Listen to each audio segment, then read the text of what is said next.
Salam, hər vaxtınız xeyir olsun. Bu günlərim 3-cü sinif metodik vəsaitdən izahlar verəcəm sizlərə. Deməli, metodik vəsaitdə 3-cü siniflə bağlı belə deyək, birinci ilk olaraq siluetdir. Siluet onsuz da kitablarda da var idi bizim. 3-cü sinif təsvir incəsənət kitablarında da siluetə rast gələ bilirik. Əşyaların, fiqurların bir rəngli təsviridir. Siluetdə ağ fonda qara, qara fonda da ağ olur. 3-cü sinifdə hansı ki, onları izah eləmişəm.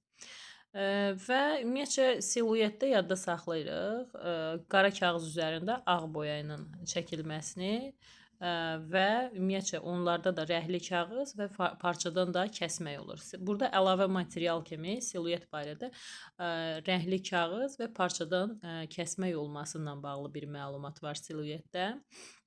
Yadımıza saxlayacağımız əsas məqam budur və kağız üzərində qara boya, karandaş, qara kağız üzərində isə ağ boya ilə çəkilməsindən bağlı bir məlumat var.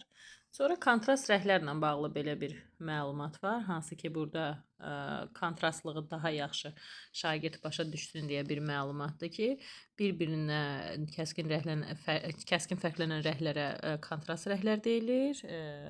Yəni belə. Kontrastlıqda rəng və ton kontrastlı olmaqla 3-cü sinifdə biz bunu keçmişik. 2 yerə bölünməsi ilə bağlı bir məlumat var. Sonra növbəti hissədə xalçalarla bağlı, xalçaların xovlu və xovsuz olmasından bağlı bir məlumat var.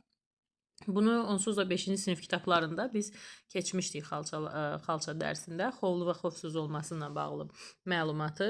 Xalçalar xovlu və xovsuz olmaqla 2 yerə bölünür. Xovlu yadınızdadsa demişdim tüklü, xovsuz isə tüksüz xalçalardır. Yəni necə olur? Xovlu xalçaların üzərində iplər müəyyən qədər saxlandıqdan sonra kəsilir. Və nəticədə onun üzərində kəsilmiş iplər belə deyim, örtülərək xalçaya yumşaqlıq verir. Yəni xalçanın yumşaq olması üzərindəki xırda kəsilmiş iplərdən asılıdır. Xovsuz xalçalarda isə ilməli xalçalardır ki, ilmələr xalçanın üzərindən çıxarılaraq onlarda kəsilmir və zəncirvari şəkildə toxunurdu. Xovsuz xalçalarda. Deməli, xovsuz xalçalarda ilmələr xalçanın üzərindən çıxarılaraq kəsilmir, zəncirvari şəkildə toxunurdu. Nəticədə isə xalçada kəsilmiş iplər olmurdu.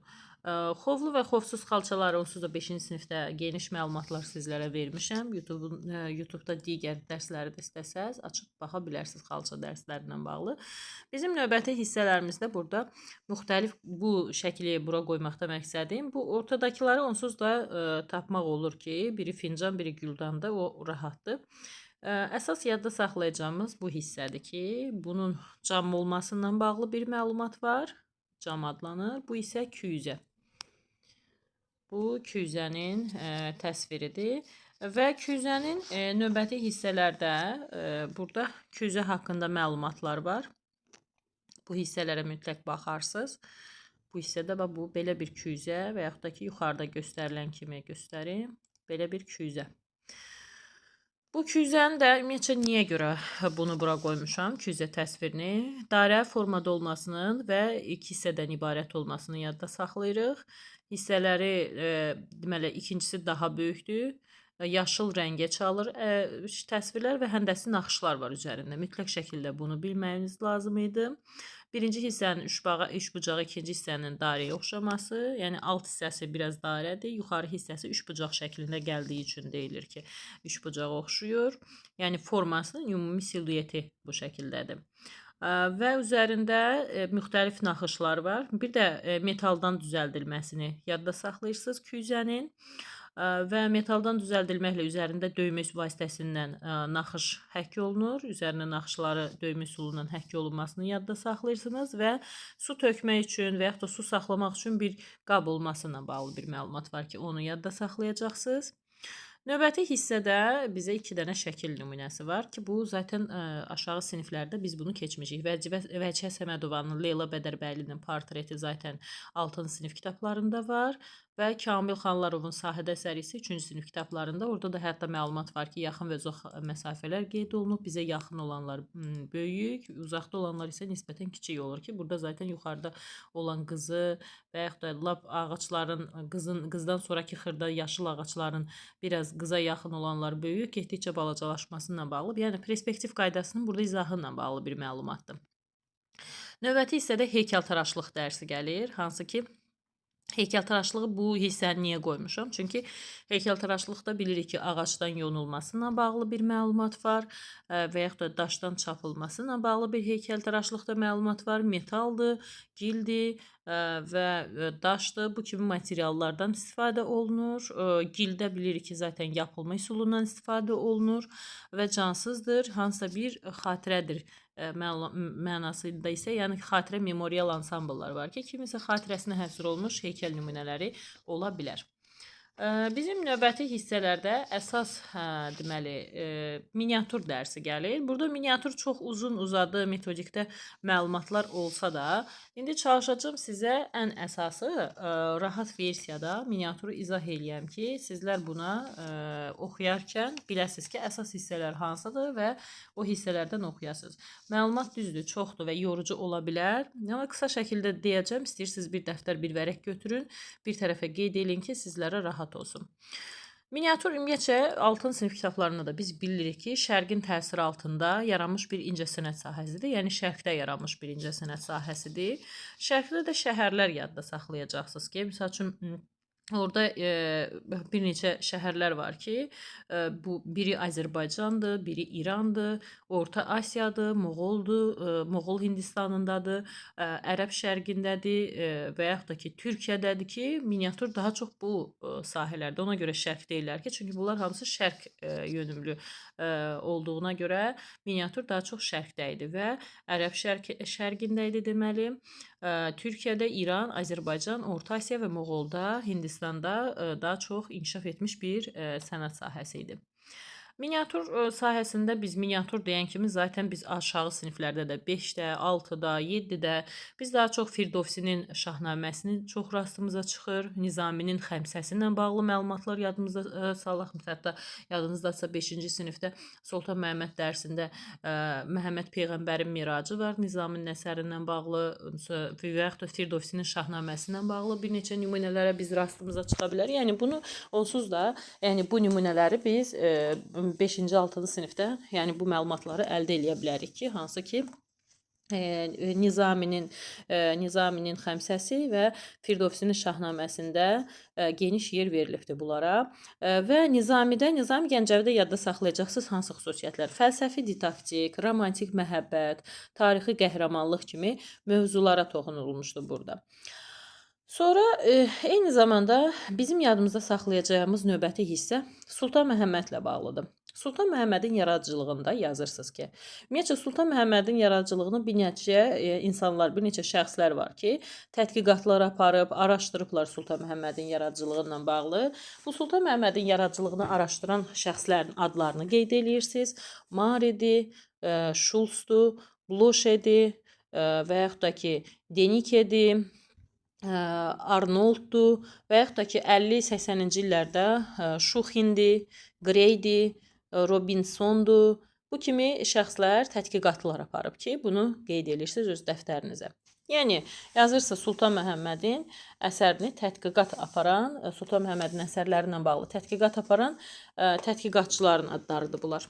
Sonra gəlir Azərbaycan miniatürü. Təbii ki, biz Hindistan və digər incəsənət yox, sırf Azərbaycanla bağlı məlumat əldə eləyəcəyik ki, çünki Azərbaycan ilə yaşadığımız ölkə olduğuna görə Azərbaycanda olan miniatür sənətindən danışacağıq.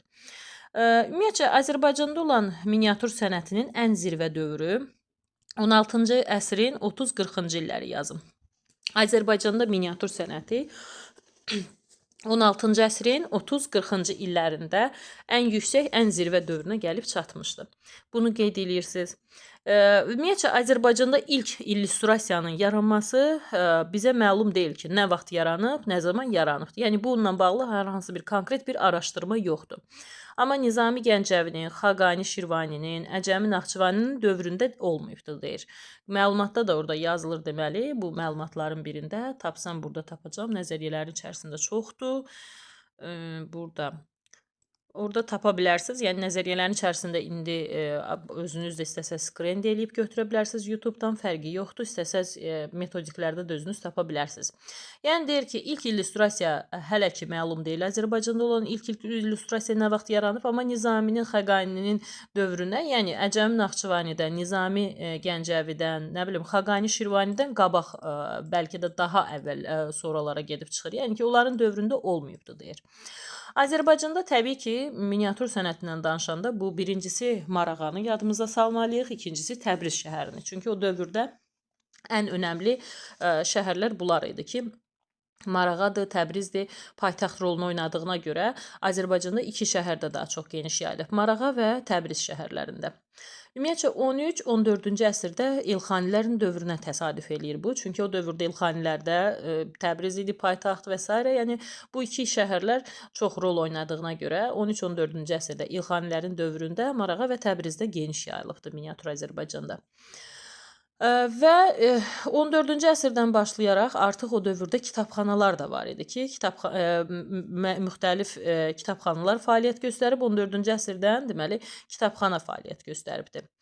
Deməli, ümumiyyətcə ən erkən nümunə kimi biz qeyd eləyə bilərik miniatür sahəsində ən erkən nümunə kimi Vərqə və Gülşah əsərini, bir də Mənafi Əl-Heyvan, bir də Rəşidəddinin Cəmi Ət-Tavarix kitablarında ən qədim, ən erkən nümunələrinə rast gəlmək olar. Yəni bu da təqribi bir məlumatdır, belə deyək, amma ən erkən nümunə kimi, yəni Nizamidən qabaq, çünki bayaq biz qeyd elədik axı, Nizamidən qabaq, Əcəmi Naxçıvanidən qabaq da olubdu bu miniatür. Ona görə təxmin edirlər ki, ən erkən nümunələr Vərqə və Gülşah qeyd edirsiniz. Ən erkən miniatür nümunəsi Vərqə və Gülşah, sonra Mənafi Əl-Heyvan və Rəşidəddinin Cami Ət-Tavarix kitabları, yəni burada ən erkən nümunələri sayıla bilər. Sonra 15-ci əsrdə ümumiyyətcə Bakuvi deyə bir miniatürçü olub. Bakuvinin dəzgah miniatürü olubdu. Deməli, qeyd edirsiniz 15-ci əsrdə Bakuvinin dəzgah miniatürü var idi. Sonra Nizaminin əsərini bir neçə xəttat rəssamlar var ki, köçürüblər. Bunu sonra qeyd edirsiniz. Növbəti məlumatımızda bizim Nizaminin əsərini xəttat Əli Həsən Sultani tərəfindən köçürülmüşdü. Qeyd edirsiniz, deməli, Nizaminin əsərini köçürən rəssam xəttat Əli Həsən Sultani tərəfindən köçürülmüşdü. Xosrov və Şirin əsərinə gəldikdə, Nizaminin çünki xəmsəsi var idi və onun içərisində Xosrov və Şirin əsəri var idi. Ümumiyyətcə xəmsə 5-lik demək idi ki, hansı ki bu 5 dənə poeması var idi. Bu ümumiyyətcə Nizaminin əsərini deməli Əli Həsən qeyd edirsiniz, Əli Həsən Sultani tərəfindən köçürülmüşdü. Xosrov və Şirin əsərini isə ümumiyyətcə bu Nizaminin Xosrov və Şirin əsərini köçürən rəssam olmuşdu Əli Həsən Sultani. Deməli, qeyd edirsiniz, Nizaminin Xosrov və Şirin əsərini xəttat Əli Həsən Sultani tərəfindən köçürülmüşdü. Və ümumilikdə xəmsə isə Ağqoyunlu artıq dövrünə təsadüf eləyir. Xəmsə əsərinin köçürülməsi isə xəttat Ağqoyunlu xəttatı Əbdülrəhim tərəfindən köçürülmüşdü. Deməli, bir daha qeyd edirsiniz bir tərəfə Nizaminin Xosrov və Şirin əsərini xəttat Əli Həsən Sultani tərəfindən köçürülmüşdü və xəmsəsini isə Ağqoyunlu xəttatı Əbdülrəhim tərəfindən köçürülmüşdü. Və miniatür sahəsində gəldik 15-ci əsrə. 15-ci əsrdə miniatürdə dəyişiklik baş verir. 15-ci əsrdə qrafik üsul boyakarlıqla əvəz olunmağa başlanıldı. Qeyd edirsiniz, 15-ci əsrdə deməli qrafik üsul boyakarlıqla əvəz olundu. Və rəng dekorativ səciyyə daşıdı. Yəni rəngdə artıq dekorativ versiyalarda, yəni eləməyə başladı rəhlərdən. Yəni dekorativ işlər artıq rəhlə olmağa başladı. Mütləq şəkildə bunu qeyd edirsiniz. Deməli, ümumiyyətcə Təbriz miniatür məktəbində isə ümumiyyətcə Təbriz miniatür məktəbi 15-ci əsrin sonu, bu 16-cı əsrdə Təbriz miniatür məktəbinin yaxınlaşması, deməli, yaxınlaşması ilə bağlı bir neçə xüsusiyyətlər var idi ki, onları qeyd elədik. Deməli, 15-ci əsrdə qrafik üsul boyakarlıqla əvəz olundu. Bunu mütləq yadımızda saxlayırıq və dekorativ səciyyə rəng vasitəsilə verildi. Sonra ümumiyyətcə qeyd edirik nəyi? 15-ci əsrin sonuna aid miniatür 16-cı əsrdə Təbriz məktəbinə yaxınlaşdı. Ümumiyyətcə deməli 15-ci əsrə aid olan bir miniatür nümunəsi qeyd edirsiniz bir tərəfə 16-cı əsr Təbriz miniatür məktəbinə yaxınlaşdı. Və bu yaxınlaşmada müxtəlif xüsusiyyətlər yarandı. Parlaq, təmiz rənglərdən istifadə olundu. Təzadlı ritmik təkrarlanma oldu. Həm də burada emosional gücü artırdı. 16-cı əsrdə miniatür ən zirvəyə çatdığı dövrdür qeyd edirsiniz. Deməli, bir tərəfə qeyd edirsiniz, 16-cı əsrdə miniatürün ən zirvəyə çatdığı bir dövrdür ki, bu Səfəvilər dövründədir. Səfəvilər dövründə deməli, 16-cı əsrdə miniatür ən yüksək zirvəyə çatdı. Təbii ki, Səfəvilər dövlətində də Şah İsmayıl Xətai və Təhmasibin adları mütləq çəkilməlidir ki, bu dövrdə Şah İsmayıl Xətai və Təhmasibin dövründə müxtəlif kitabxanalar yarandı. Sultan Məhəmməd də onlara rəhbərlik etdi. Bunu da bir tərəfə qeyd edirsiniz, bu məlumatı sonra öyrənmək sizin üçün rahat olsun. Bu dövrdə yadımızda saxlayırıq nəyi? Və Təbrizin deməli mərkəz olmasına Səfəvi dövründə ən yüksək inkişaf zirvəsinə çatmasını qeyd edirsiniz. Və bu dövrdə Təbrizdə və Herat rəssamları var idi ki, miniatürçülər ümumiyyətcə iki yerə bölünür. Herat və Təbriz olmaqla iki hissəyə bölünür. Herat rəssamları və Təbriz miniatür rəssamları. Təbriz miniatür rəssamlarına qeyd edirsiniz adlar. Ağa Mirək, Mir Müsəvvir, Mir Seyid Əli, Sultan Məhəmməd, Mirzə Əli mütləq şəkildə qeyd edirsiniz bunu və Müzəffər Əli kimi rəssamların adlarını, bir də Sultan Məhəmmədin adlarını qeyd edirsiniz bura. Deməli, bu oldu Təbriz miniatür məktəbinin nümayəndəsi. Bir də var idi Herat rəssamları. Bax, görün bu məlumat hardadır. Yaxınlaşdırın, baxın, bax burada da yazılıb. Herat rəssamları isə Bəhsatın adını qeyd edirsiniz, Qasım Əli, bir də Şeyxzadə rəssamın adlarını qeyd edirsiniz. Ən sonda isə burada Xosrov və Şirin nümunəsinə çəkilmiş bir illüstrasiya var. Bunu da mütləq şəkildə yadda saxlayırsınız. Bunu şəkilləri ən yaxşı yadda saxlamağın yolu təhlil eləməklədir.